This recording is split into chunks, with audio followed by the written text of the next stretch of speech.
Hello again. Good evening. It's a beautiful evening here in France. I'm Dan Winter, as you know, fractalfield.com, and this is our series on the Holy Grail. In this case, the Holy Grail comes to the West and the spiritual destiny of the West. This is part 2.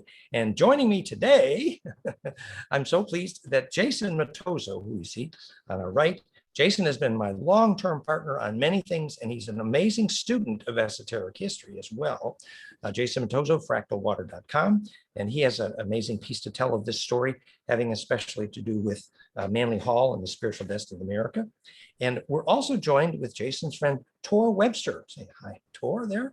And Tor is a specialist on the Grail in UK and Glastonbury and Arthur and the Holy Grail in UK and the whole Arimathea story, and is going to plug that in as we move the Grail west. Remember, in the last episode, we ended with the literally Jesus Disposani bloodline was the royal kings of Europe, especially at the end, it was the Louis. And that Louis then becomes the Daniel Pessour story in Pandora's box as the Grail comes to the Americas, which we learn now is the bloodline that has the potential of imploding and having bliss and psychokinesis in the blood, literally transporting the possibility of fire in the blood. So that's where we kind of ended last time. Now, there were just a couple, first thing we're going to do is a couple corrections from the last episode. One thing is, when we talked about the lucid dreamer, we should, and we're always saying, you know, to be able to incarnate a child who can lucid dream and ensoul one, as it were, as that coherent longitudinal envelope, and the relationship to that, to what enables a time traveler. Remember, even the time travelers at Montauk were the lucid dreamers, because with that kind of implosion in the blood, you can steer the superluminal component of the imploding plasma vortex, literally a wormhole through time. What current physics calls entanglement, which we say is perfected embedding in phase conjugation, propagating that longitudinal wave. Anyway, point being that to understand the connection between the history of lucid dreaming and the possibility of time travel is directly associated with this work and the Grail in the blood. And then we'll bring up the conversation which we're focused on today, among other things, which is William Buehler, the Templar mechanics of the repair of the fabric of time, those who can navigate those multiple threads in time and begin to converge them, have that massive coherence in their aura in order to be able to track those tornadoes, as it were. So the lucid dreaming is the beginning of that. Now, the other thing we didn't actually make the point, as we said, the origin of the term chem and alchemy, the actual that we were talking about the blue-black bloodline of the Black Madonna, we should have said chem is the original name for Egypt, for Cairo, because it was the place of the blue-black blood, namely the place of the black hole. So it gives you a sense of context then for the blue-black bloodline, which came up from the South Africa, Enki Atun, and then became the Black Madonna and Sarah the Egyptian. So the etymology of the word chem is central to that, and we're going to talk about the physics of alchemy today. And the other thing we wanted to say was, note when you look at the Grail animation, goldenmean.info/Grail, you literally do see a cup within a cup infinitely, which is part of the legend. And you see what that embedding is. So fractality was implied even in the original legend. We also didn't mention the last episode, we were talking about the Syrian origin of Kadistu, which we didn't mention, is actually the origin of the word Caduceus, hint Hermes, Thoth, hint Caduceus is literally phase conjugation, and they were called the life designer, the Kadistu. So you see, now today when we talk about William Buehler literally communicating with Thoth, it was the Simeon and Maya, William's friends, that had the Thoth journal, Temple Doors, and remember it was Thoth, Tahuti, Hermes, who said that the Black Madonna was his daughter. So you see the Kadistu, Caduceus, where that connects. We also were not explicit in the first episode to say that the white powder gold was the manna from heaven. We were talking about the physics of what is manna, just to be clear. And the other thing we didn't make clear in the first episode was that the way the Ark of the Covenant contains radioactive material is that implosive centripetal capacitance is the electrical opposite of radioactivity.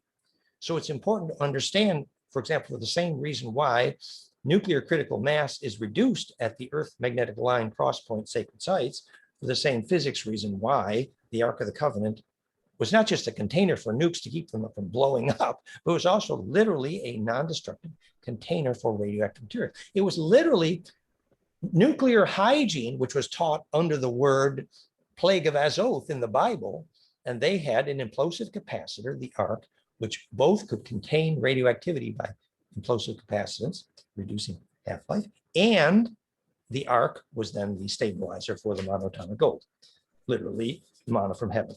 Okay, so those were the additions, errata, corrections from part one. So Jason and I have been discussing this.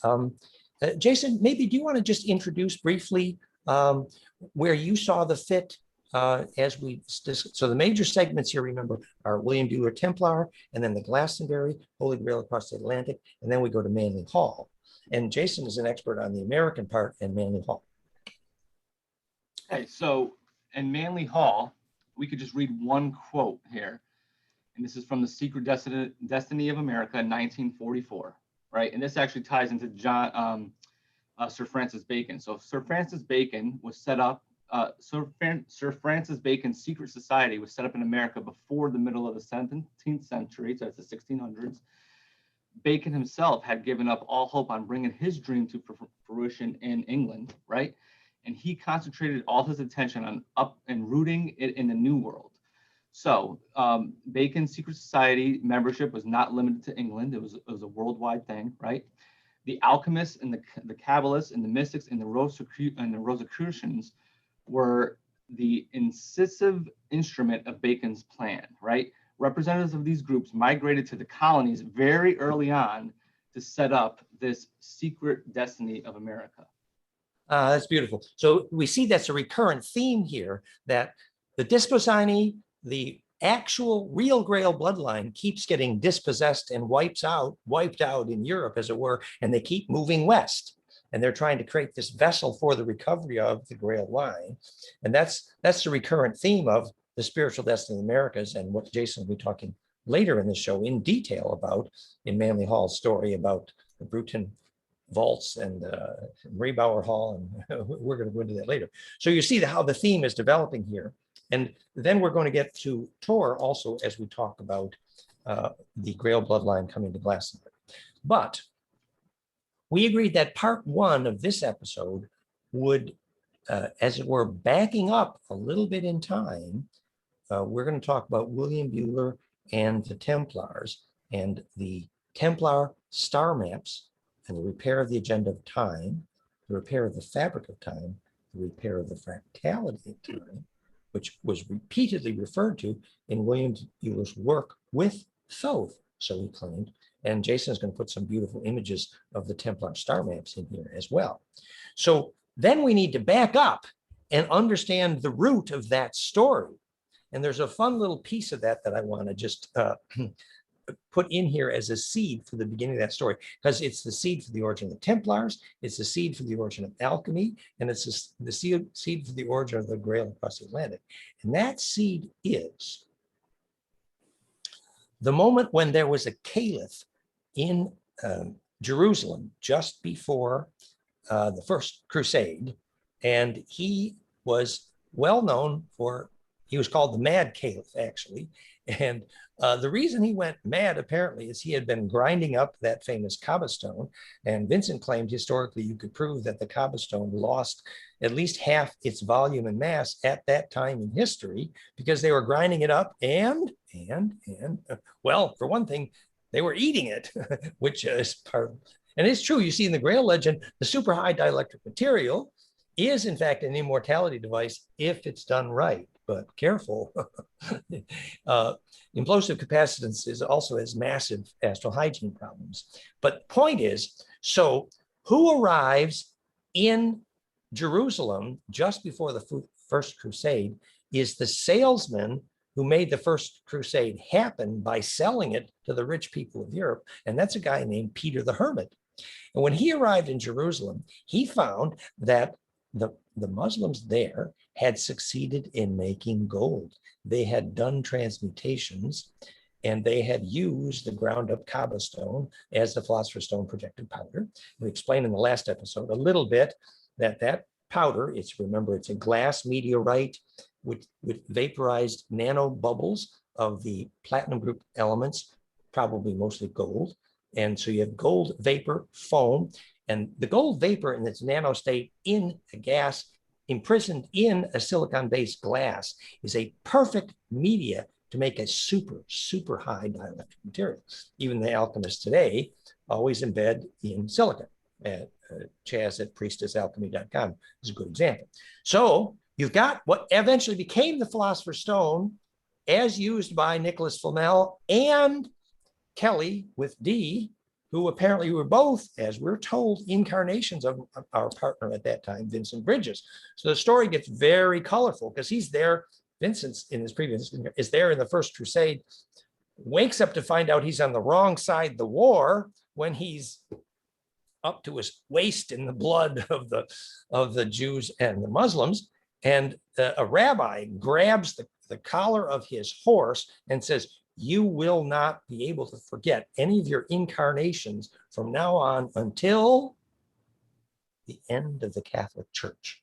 Ooh, now is that colorful as what? And it may not be good PR, but in fact, Vincent, rather in a way, dedicated his life to the end of the Catholic Church. And we're not saying the Jesus story is evil, but we're saying the Catholic Church was pretty much the problem, more the problem than the solution. So having been on the wrong side of the First Crusade cost him. And so then through his Cathar incarnations, et cetera, and then Flamel and then Kelly, he's got this torturous long-term memory, which is how these stories actually originated. So Peter the Hermit goes back and says to the kings of Europe and the nobles of Europe, look, if they learn how to do alchemy repeatedly, recursively, we're toast because whoever, follow the money. And so that's how Peter the Hermit convinced the wealthy of Europe they had to get down to Jerusalem because, oops, somebody over there was making gold, and the whole world is going to be under the control of the gold maker pretty soon unless you get there and fix it. And so that sets a context for what the Templars were doing there as history documents. The first thing when they get there is they dig under the temple and they start digging for the Ark of the Covenant, and they're actually working on the physics of gold making. Now later, now we're bringing the Templar story a bit forward here.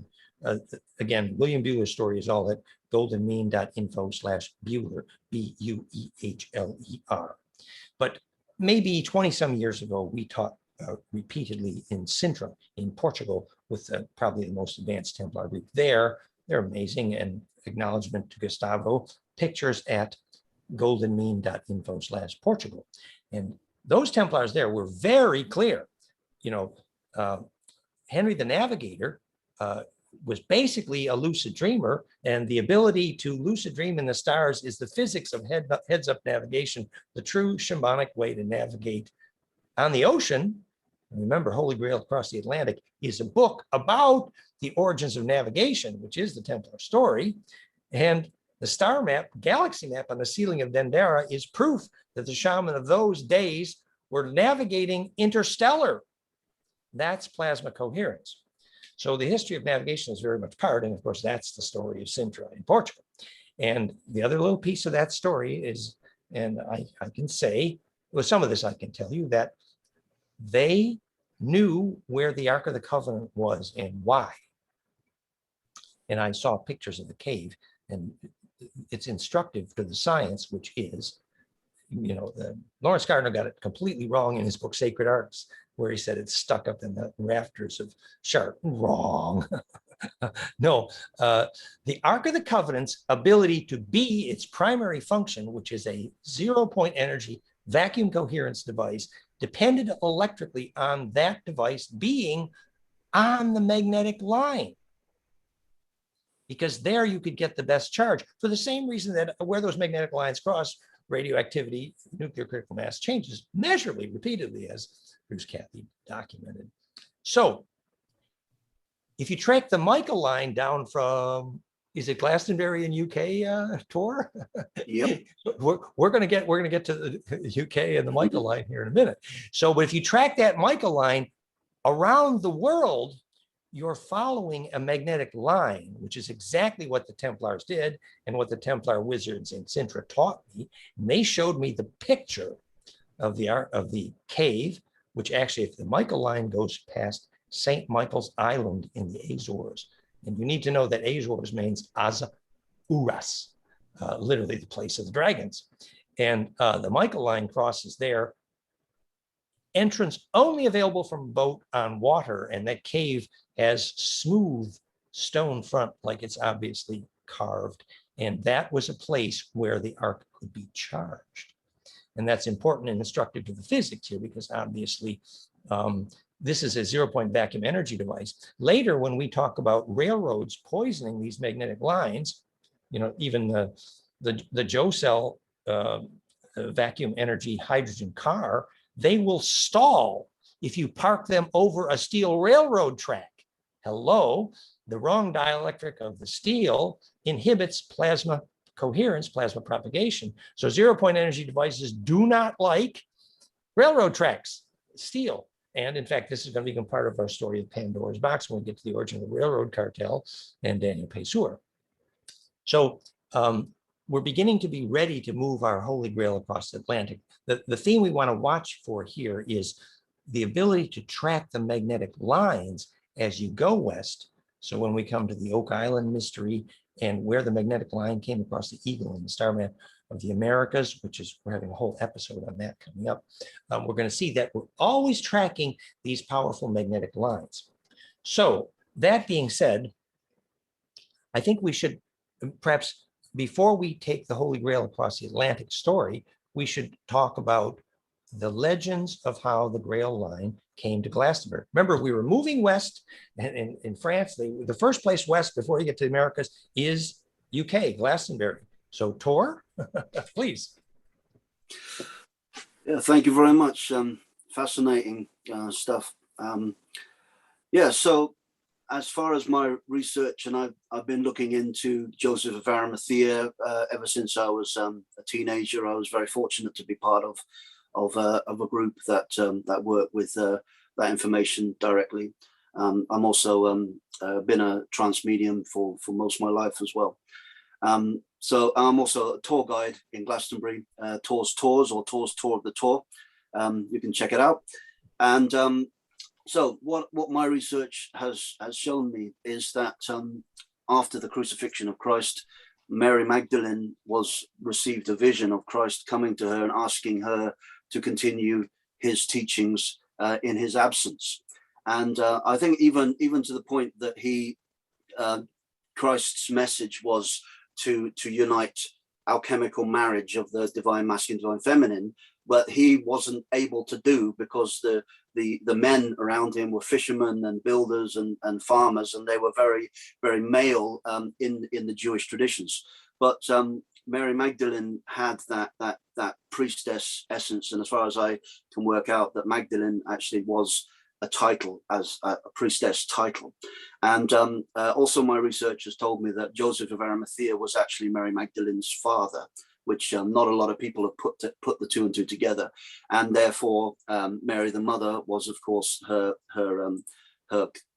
cousin. Yeah. So after this came to bouts, the Roman army basically got word that Joseph of Arimathea and Mary Magdalene would continue with the teachings, and they sent some soldiers to try and kill Joseph of Arimathea, who was actually quite elderly at the time.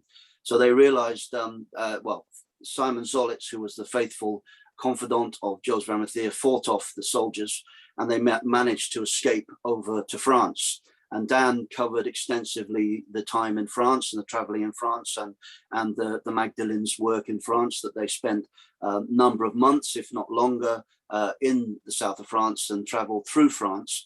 And Joseph of Arimathea was actually a tin trader, a precious metal trader. And as his father was, and his whole family, which was the David bloodline, went back all the way back to the tin that was actually found in King Solomon's temple in Jerusalem, had come from Cornwall, which was the mine that Joseph of Arimathea and his family owned. So there's a alchemical connection. And actually, Joseph Arimathea was in charge of all global mines for the Roman Empire of that part of the world. So they actually had strong links with Somerset and Glastonbury, because Joseph Arimathea and his family was based there as part of their trading route. And they knew the king, King Aravagus, who was the Druid king. And King Aravagus gave the 12 hides of land to Joseph of Arimathea and his family to build the first ever Christian church that was built in 62 AD.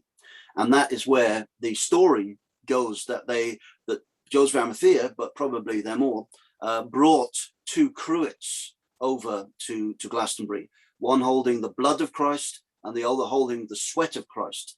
But I think actually activated from what I was watching Dan's previous Grail transmission was actually, it probably wasn't sweat, it was probably semen, because the alchemical purpose of the blood and the semen, blood representing the feminine, semen representing the masculine, like we have in Glastonbury, the red spring and the white spring, which is the alchemical coming together.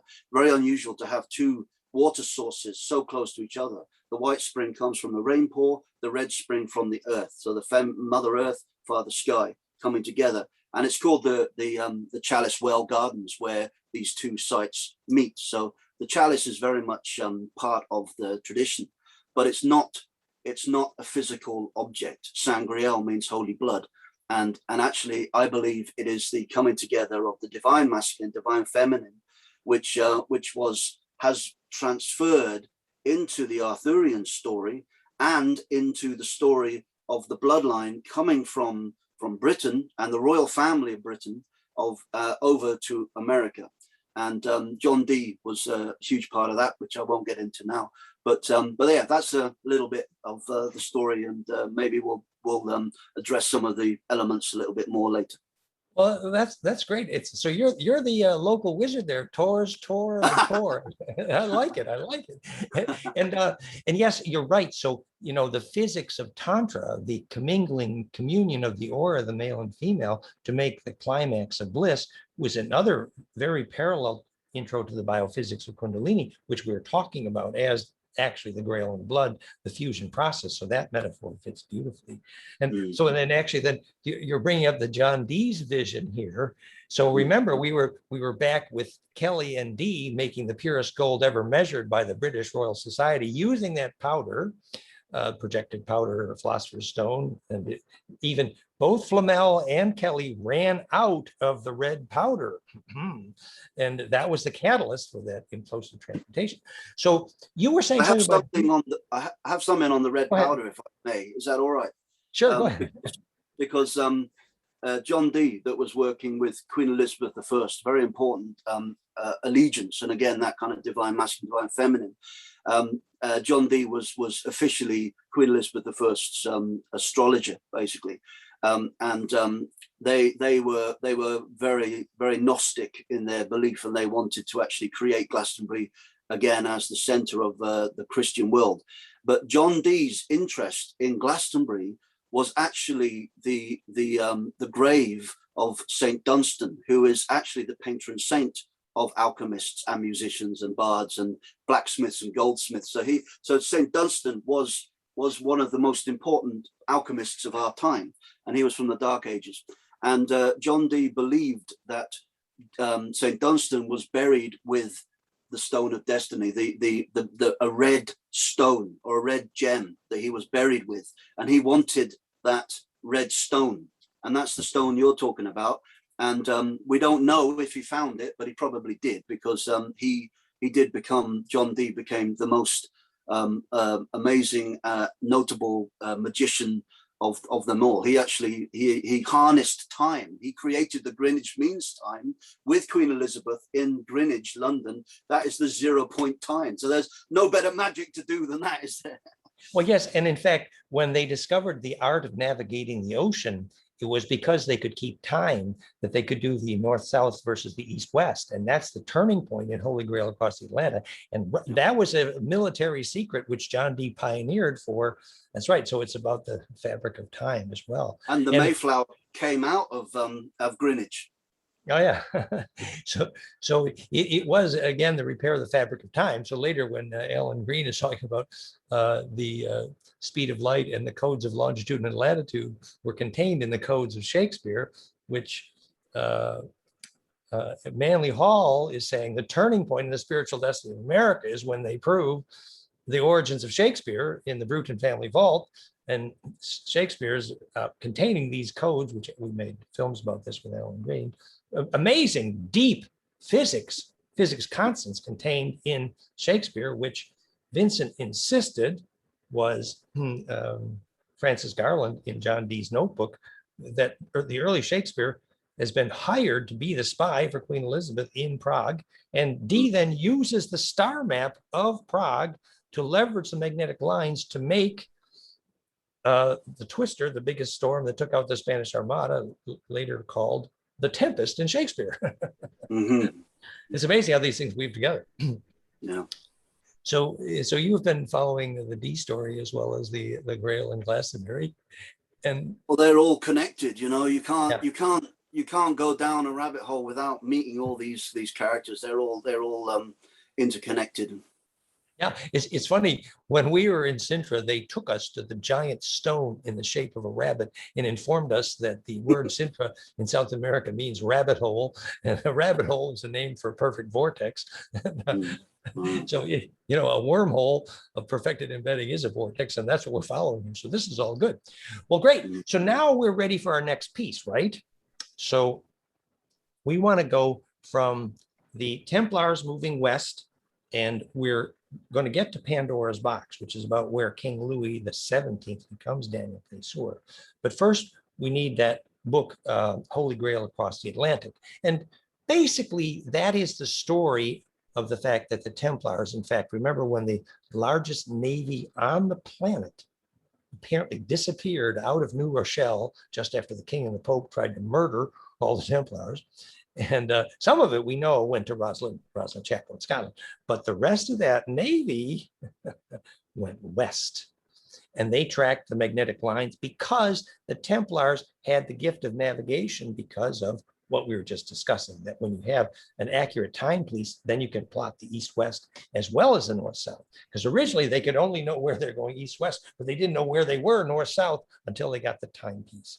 So the astrolabe plus the timepiece enabled navigation, which is then an introduction to the lucid dreaming aspect of navigation. So the point is, Holy Grail Across the Atlantic is the story of the Templar Grail coming toward the Oak Island Mystery, which is now famous because of the big TV series about the Oak Island Mystery. And remember, when we get to the Eagle Star map in Pennsylvania, a beautiful picture, maybe Jason will put one picture of that in here, goldenmean.info/eaglemorph. You'll see that my ancestors, my mother's side from Alsace, which legend was were the pregnant survivors of Montsegur, the tall Teltos Alsatians of Anne Rice, were the red-haired psychokinetic women. And my mother was a red-haired psychokinetic woman, as it were. And so the Alsatians were part of this migration of a Grail line, and end up, my ancestors, coming through northeastern Canada, which is the Oak Island, and literally named Arcadia in Arcadia Ego. That's a very important clue. And then my ancestors became coal miners, literally at the crown of the Eagle Star map in Pennsylvania, which is the Women in the Wilderness Arcombe story, where the dream was to create a haven for a bliss community in the Americas, literally a Grail bloodline, a Grail map. And we did ritual at the Eagle map in Pennsylvania for decades. Actually, Bruce Lipton was with us. He's very famous with a group called the Reverend Mothers. And that's the story in our next episode, when Henry and Sue, one of the greatest shaman, join us to tell us the Pennsylvania Star Map story.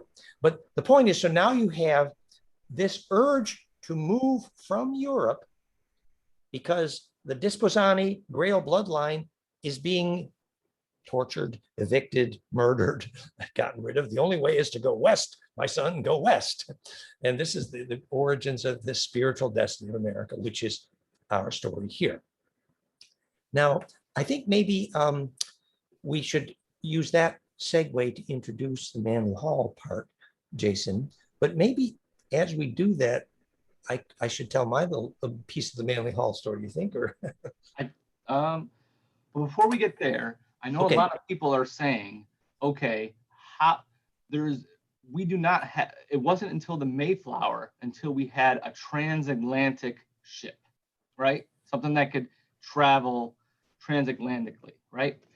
So if you were to read Julius Caesar, right, he wrote 3 books. They only teach 1 book. It's called the Civil Wars, about the wars in Italy. But if you read the first 2 ones, it's the African Wars and then the Gaelic Wars. So yeah, Caesar's Gallic Wars. I translated Caesar's Gallic Wars from Latin in 10th grade. You did? Yeah.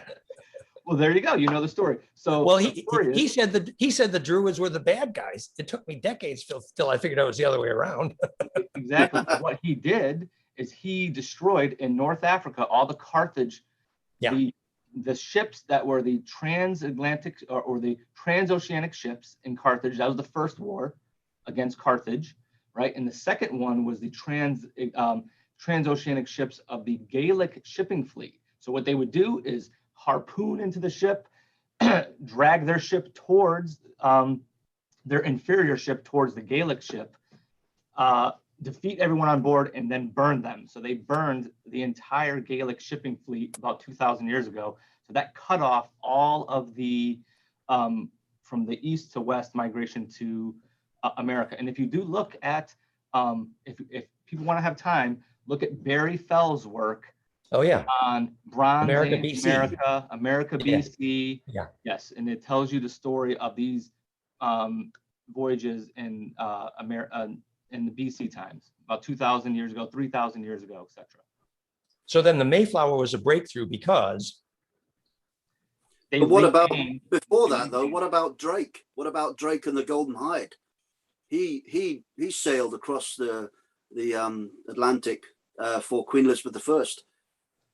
Oh yes. Well, so that would go into the Templar story where they still had knowledge of these ships. Yeah, and Right. And you even have Pee Wee Reese maps, early maps that showed the South Pole indicate, and the Templars were legend to have had access to some of those maps, which are obviously made from space.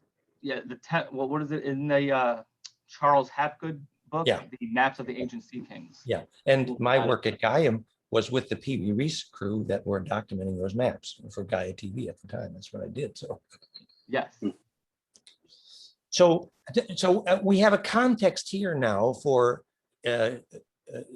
oceanic travel, and so the Mayflower becomes a Templar vessel in one sense, what's on its sails, etc., and more than the intent of the Catholic Ferdinand Isabella, there was a Templar intent hidden. Because Ferdinand and Isabella were painfully Catholic, who paid for Columbus. Remember, Columbus means Coulomb, which is the dove or the wings of charge, which fits the story of bringing the wings of charge across the magnetic line.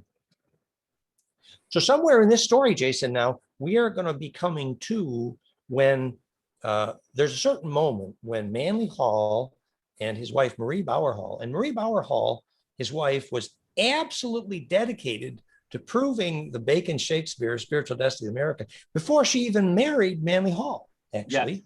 Yes. And my little piece of that story is, remember, Heart Math Institute had flown me to California several times because I had to teach them how to take an EKG and how to do a spectrum analysis of the EKG and to try to teach them the meaning of heart coherence, and I failed. But anyway, one of those trips, Marie Bauer Hall adopted me. Just literally days after she claimed Manly Hall had been murdered. And I still today don't know exactly why she adopted me, but she sent me, I spent several days, and she sent me with a carload of books. And the message was consistent and continuous and clear. We just got to get into the Bruton Paris vaults because there's the proof that Bacon was Shakespeare and the spiritual destiny of America. She was absolutely fixated on that. And of course, she believed that Manly Hall had been killed. It's a complicated story. And that she actually won a lawsuit eventually, that apparently the people who ran the foundation didn't care for him properly in his last days. Very complicated story. But Jason now has notes about Manly's work on the spiritual destiny of America. I remember his famous book, The Secret Teachings of All Ages. Yes. So the central theme in this Secret Destiny of America is that it has been written long ago. Okay. So from the time of the classical philosophers, that the West would be carved out as a place where they would bring the spiritual destiny of the West to, right? And in that, so let me just think about these notes here and where I was going with this.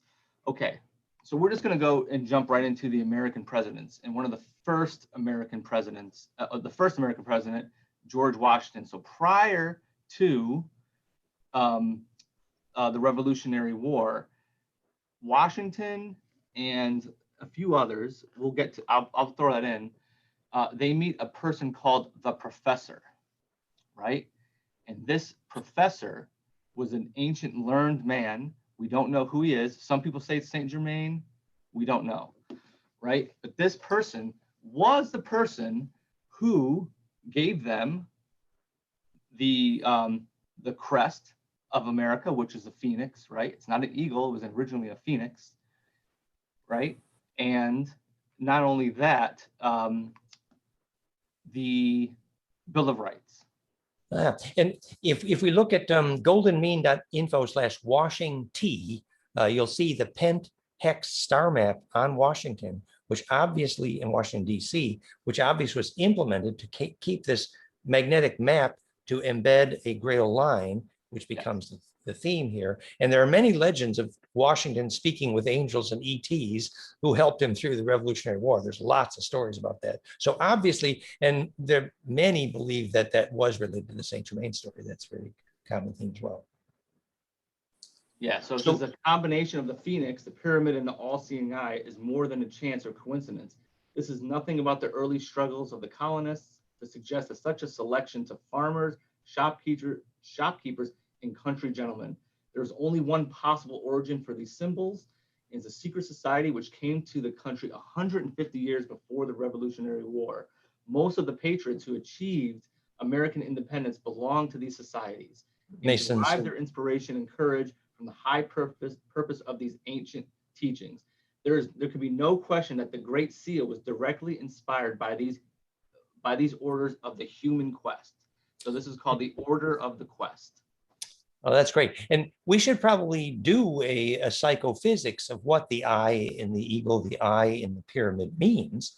And now we actually know that if you get plasma to a focus, sometimes called a stargate or sometimes called a lucid dream, but if you get plasma to a focus, for example, the heart of the sun, it literally becomes an eyeball. So when you phase conjugate plasma fields, broad spectrally enough, you literally create the all-seeing eye. So a shaman who closes their eyes, as I can with my pineal, I can close my eyes and see too many pictures actually, but to inhabit that plasma node is an all-seeing eye. That's what you make. And to symbolize it at the crown of the pyramid is symbolizing at the foci of charge implosion, literally phase conjugation. So now we know what the all-seeing eye is. It's literally the eyeballs on the Quetzalcoatl's peacock feather. All of those eyes on the peacock feather become one in exactly the same way the thousands of facets on an insect eye create one picture inside. And the way they do that is called phase discipline, literally conjugation. So it's literally e pluribus unum. That's what it is, from many one. It is fusion in the land, fusion in magnetics, and fusion in the blood. That's what that plasma eye is. Yes, and if you see the book called The Secret Architecture of Our Nation's Capital, I'll put the picture and you'll see the star maps in Washington, D.C. Yeah, and which is our goldenmean.info/Washing T. You'll see the Pent Hex star maps. And so obviously those people knew that if you didn't harness the magnetic lines, you couldn't make the Grail blood fuse and create the eye, the oneness experience, literally. And by the way, that cross that became the geometry octahedral of Shakespearean theater is the physics of consumed perspective. So if you see the scene in Shakespeare sequencing between opposing emotions in four-wave mixing, you're literally phase conjugating a sequence of emotions in phase space, the octahedral globe theater, in order to create consumed perspective. So everyone takes a deep breath at the end and becomes one with the character. Mm-hmm. So it's fusion experience. Say something about the labyrinth, right? And while you're walking the labyrinth, the turns that you're making on the labyrinth. Yeah, well, I was just thinking about that. The oneness coming, the male and female currents of the labyrinth create the oneness, the one path. Yeah. The two paths create the one, like the third eyes, the all-seeing eye becoming one vision. It's the same. It's funny you mentioned labyrinth. I was thinking labyrinth. The cross point. With all the graphics, and there's even beautiful animations, goldenmean.info/labyrinth. In short, if you take the 7-color map and you project that on flatland, you get the 7-color Cretan Minoan labyrinth. And it's a very simple operation to make that. You just create the nested arches. And the thing is, to do that properly, you must have a bit of a magnetic map, because you must embed it at a cross point of natural magnetic lines so that it is actually a burning fountain of implosion. And then if you do walk that labyrinth with some degree of reverence, as you make the 7 turns, as it were, you can sequence the 7 emotions, 7 visions, and you literally turn magnetically inside out, make a slip knot. And when you make that last turn at the center, you feel your aura go and turn inside out, quite literally. Yeah.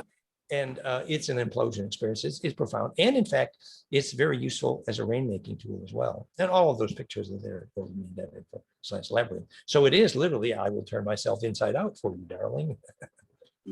Can I say something about the Glastonbury tour? Because that's a labyrinth as well. Sure. Okay. Yeah. So actually, it's fascinating what you're saying about the toroidic force field of the 7-fold path, because yes. Glastonbury tour has been created into a labyrinth with the 7 terraces. Oh yes, and the tour has over 100 ley lines that converge on top of the hill, including the Michael ley line, which you mentioned, which globally it's the rainbow serpent, which is the feminine of the Quetzalcoatl, which is the masculine going around the planet. But it's also the polar toroidic energy of probably Europe, because it's connected to not only the heart chakra of the planet, but also the third eye currently for the age of Aquarius. And in Glastonbury, there's what's called the Glastonbury Landscape Zodiac Temple, which was rediscovered by Catherine Maltwood in the 1920s. And the tour within it is the Phoenix. He was talking about the Phoenix. And the tour is the head of the Phoenix, and the 2 hills either side, Stone Down Hill and St. Edmund's Hill, are the wings. And that actually makes the symbol in the Glastonbury zodiac as the Aquarian symbol. And the Pisces symbol, which is nearby, is the vesica-shaped hill, the Wirial Hill, which is holding the story of Joseph of Arimathea planting his staff in the top of that hill, the beginning of the age of coming, the middle of the age of Pisces, but to sow the seed for the age of Aquarius. So that, and then William Blake talked about the Glastonbury being New Jerusalem, because the abbey was created in the same dynamics shape as King Solomon's temple, and that the family came from Old Jerusalem creating New Jerusalem. And also the Americas are kind of the continuation of New Jerusalem and the New World that was planned out by John Dee and Drake and Queen Elizabeth I, and then stolen by the Spanish, basically. Oh, that's great. You be the perfect public relations director for the tour, with your name being Tor and turning it out. And I'm sure that Jason will find a lovely picture of the Glastonbury star map to embed in here. We're going to throw that in there. Yes. Yeah, that's a good metaphor, because it's the idea that you inhabit the star map. There's even a story that we researched that, there's the Draco star map at Angkor Wat and Senju pyramids, and you have the Orion star maps all over the American Southwest and the Giza, et cetera. So there's hundreds of these star maps, but there's a story that at a certain stage in history, star maps went from being a mirror image to being a direct projection. And you go from being created by the stars to re-inhabiting the stars from which you came, which is when your aura goes from being receptive to plasma projective. Literally, we grow up. But star maps have an amazing physics of the evolution of consciousness relationship, even as when Lovelock wrote the software for Sim Earth, where planting dolmen accelerated the rate of evolution of consciousness with the risk of premature burnout of resources. And very interesting software, the guy, Sim Earth, based on planting dolmen, which now we know that when you plant dolmen, you actually, if you do it correctly, align the magnetic grid to make it more conjugate, implosive, and longitudinally projective, and therefore closer to making your grid into a star map, a star gate, which is what Uru Asa LM Jerusalem means. The Uru Draco Asa Queen of, place of making the L phase shift, translation of vorticity, transverse to longitudinal, which is how you use the Stargate. So these themes come together. Did you want to say something, Jason? Yeah, so now we're here now. So now it's very interesting that you said that the ancient star maps were mirror images. So yes, now, are we talking about the William Bueller new Templar star maps? So they are not a mirror image? Yeah, going from inverse to directly projective. It was Henry who researched that, who's on our next episode. But at a certain stage of history, supposedly they became direct instead of mirror image. And that is an interesting change in, we were created by the stars. And then the secret of this mystery is then we recreate the stars that created us, in the sense that we know suns like our star need the evolution of DNA to create the centripetal force to make their starbirth sustainable, as in when a million children singing the same song affected the solar flares so dramatically, measured over 11 times. So indeed, we do make something the stars need, and you can see that star maps are an introduction to the large plasma intelligences that we call angels.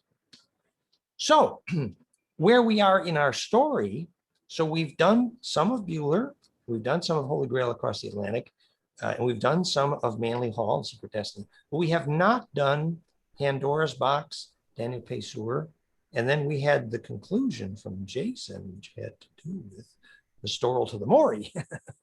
Yes. So the one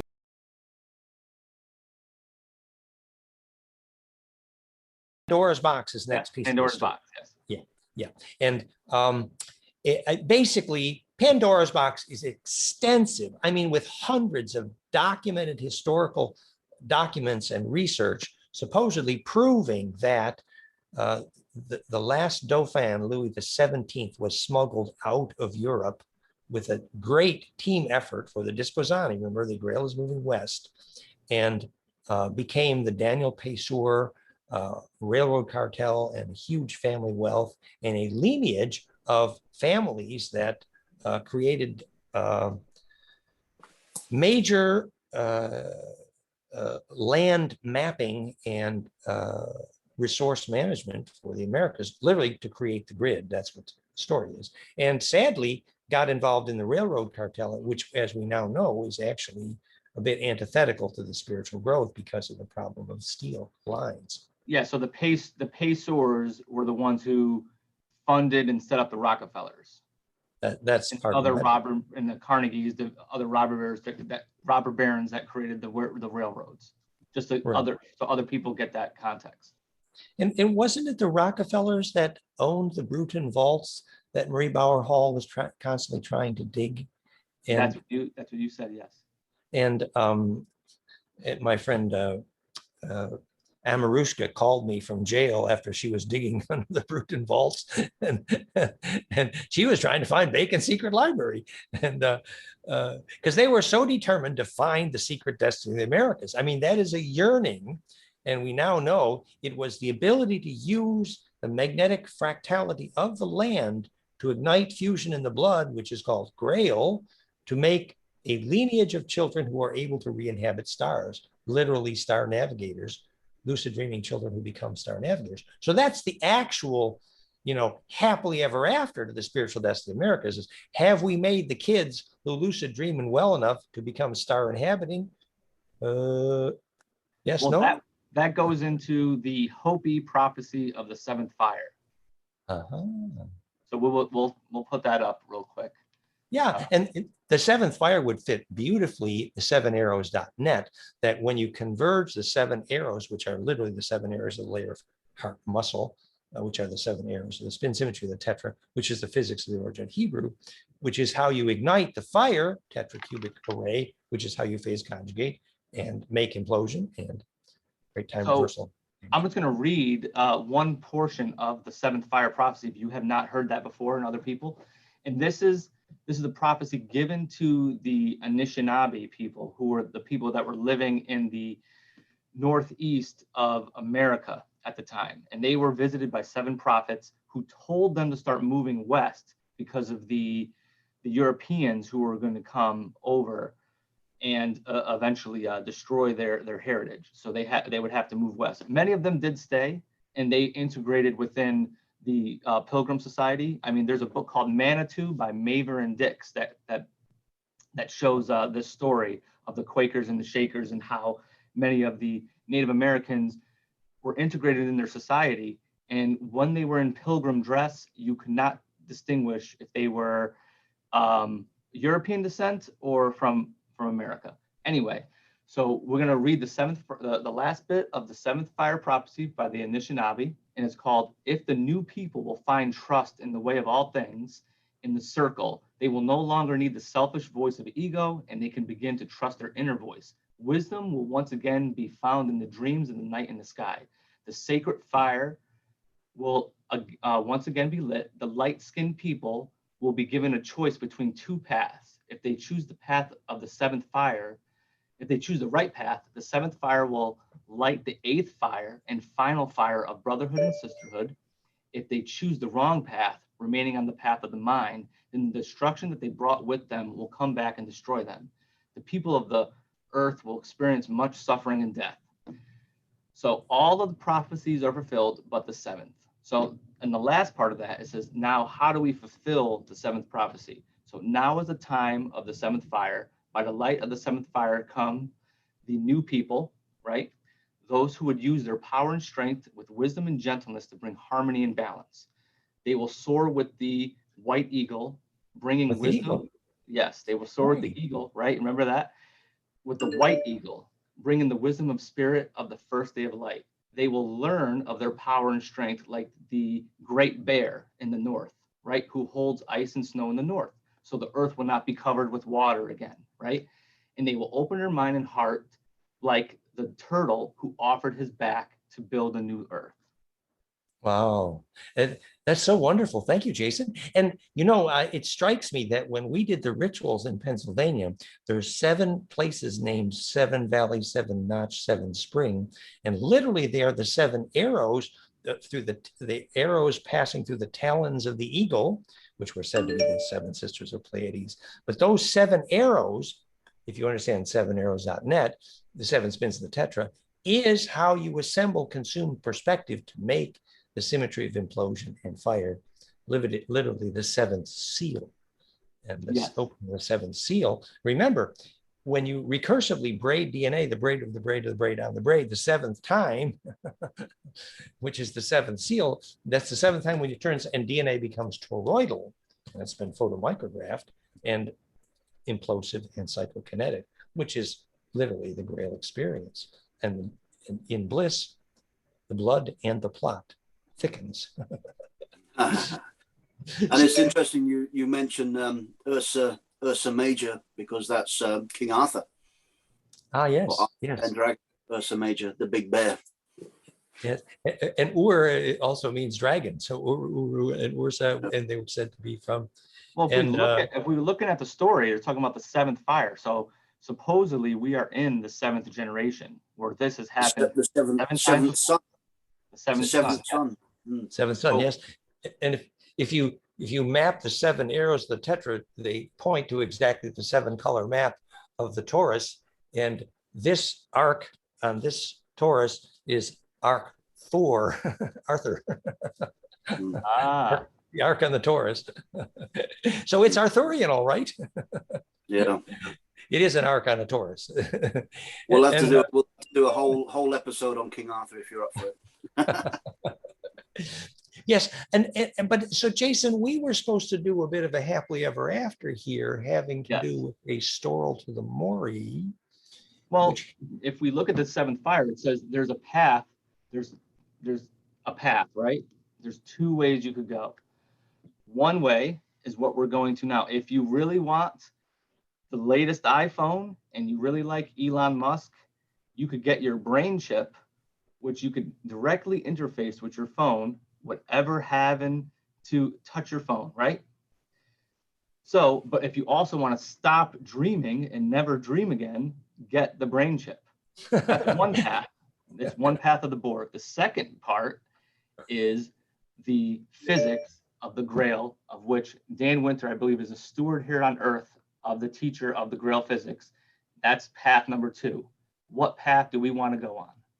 And to state the issue in a nutshell, so essentially, remember, the culture of the Essenes and the Templars and Thoth and the Cathars, these were all cultures who knew how to teach their children bliss, literally a fusion experience, a bliss experience, ecstatic experience, where the fire in the blood would be born and the possibility of lucid dreaming. And those children will feel magnetic lines because their hair will stand up.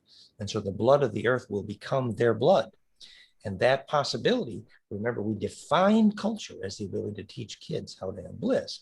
So now we're saying the Grail has come west, and is that Grail going to succeed or not, enabling us to generate a generation of young people who can turn bliss experiences into the kind of aura that becomes star navigating, the ability to lucid dream, for example?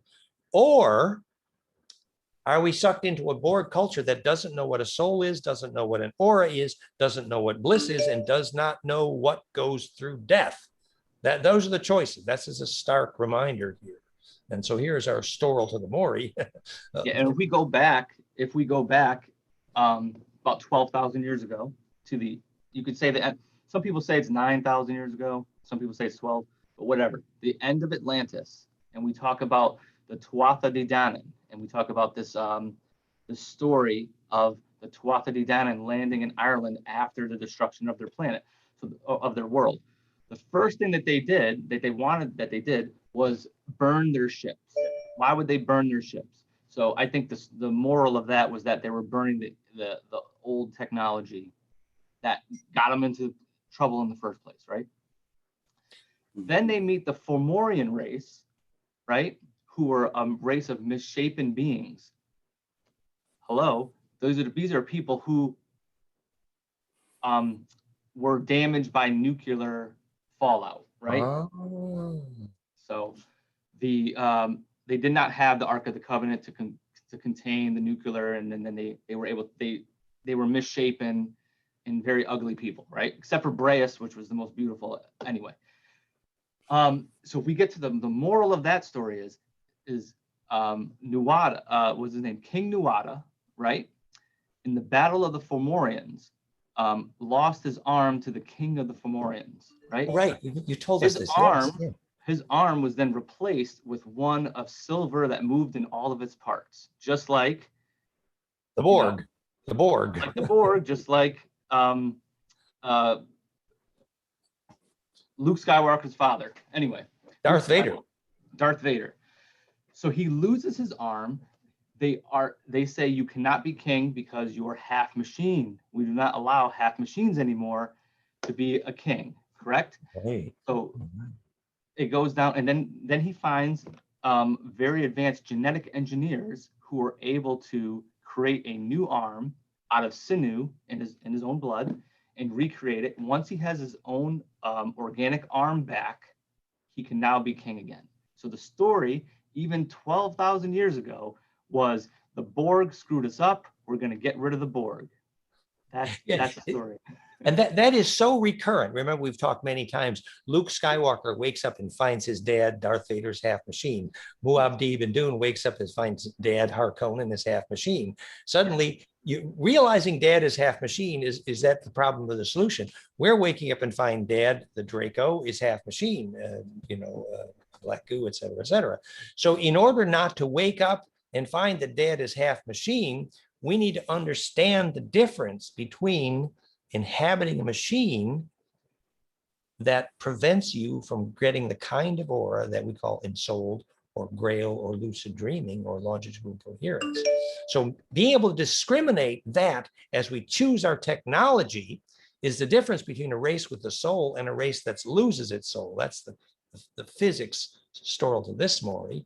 And because that is so recurrent in the theme of all these myths, and Jason just described another beautiful one here, fits with Dune and fits with Star Wars.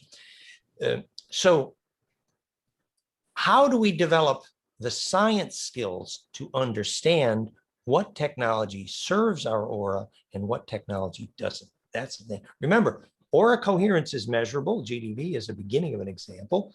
And aura coherence predicts immune health. It's predicted by harmonic inclusiveness, and it predicts if you're going to take something through death.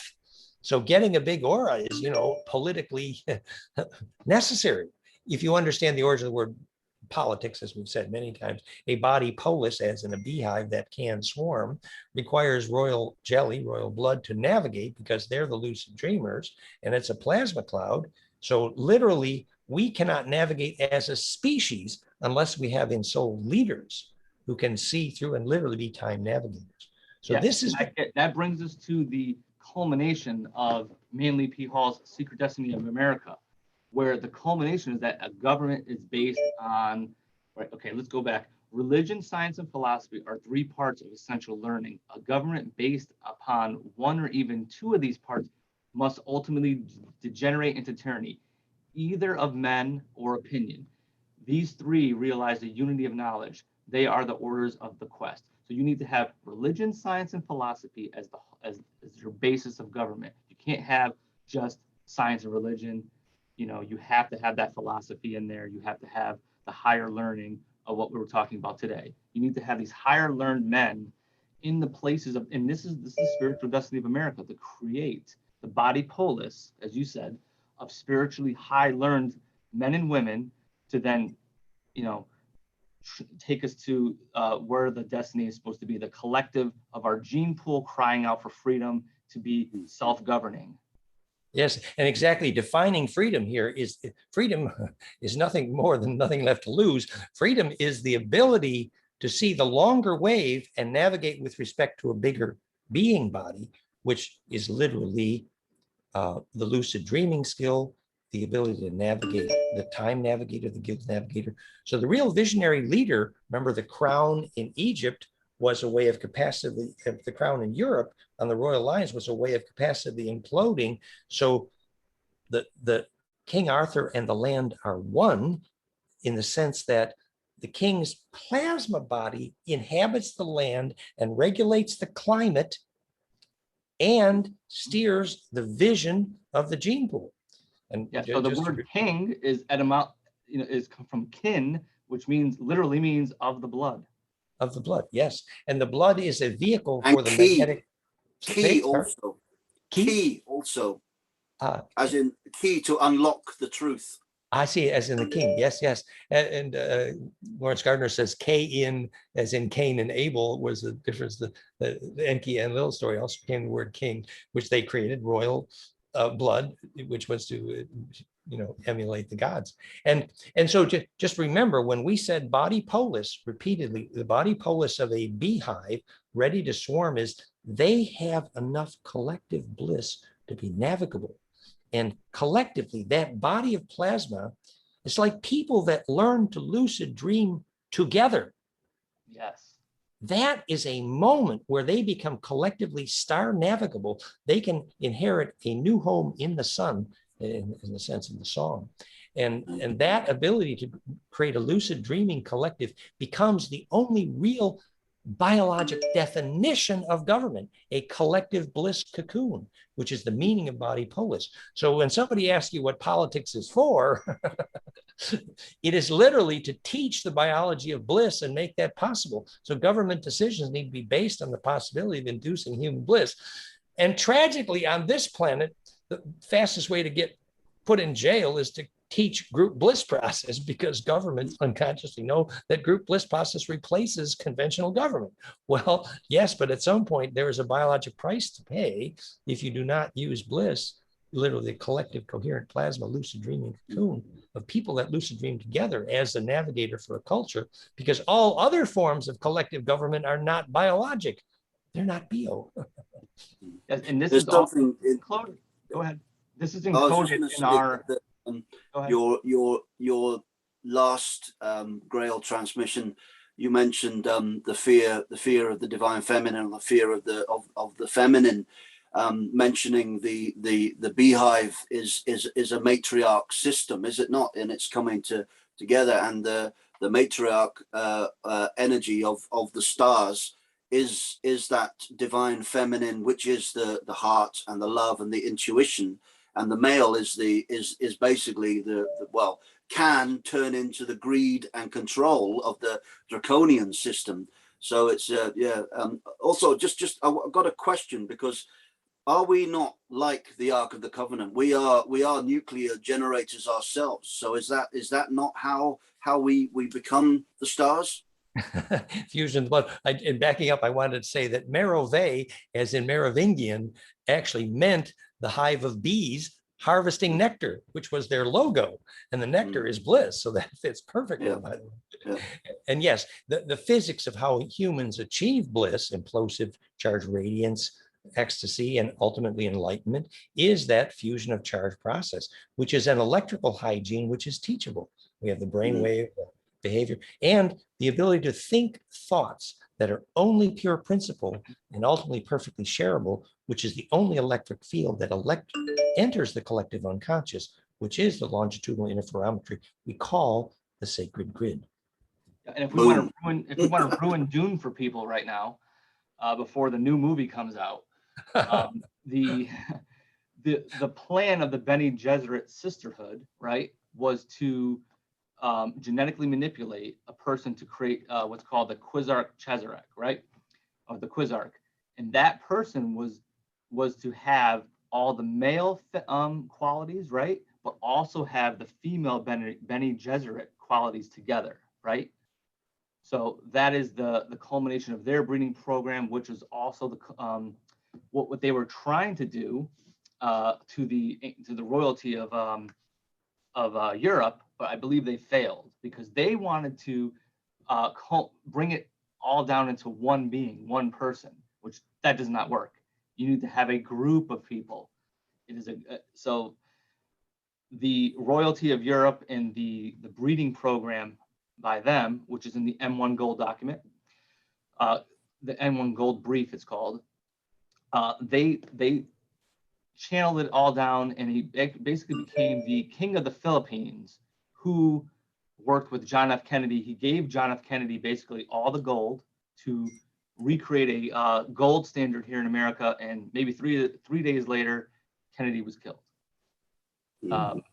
That is their program, right? So that's the old Templar agenda. The William Bueller real Templar agenda is here in America and the West, and what we're doing here. We could probably cut a little bit of that out, but just to and that's really when Bueller is narrating the agenda of Thoth Hermes, the Hermetic agenda, is actually saying that is the agenda of creating life force fusion, the Grail itself. So the Thoth history of life force, all the way from Hermes, all the way from the Thutmose line of Egypt, up to the Bueller repair the fabric of time to restore fractality, is exactly that fusion science.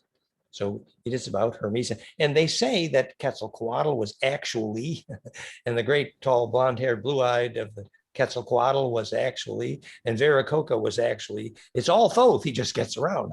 That's the legend. Green Man was Thoth. The many plumed one, well, this is a Hermetic, and even why, the North was named Thule, Greenland Thule, and actually Thule was the name for the Nazi program in the South Pole, Thule.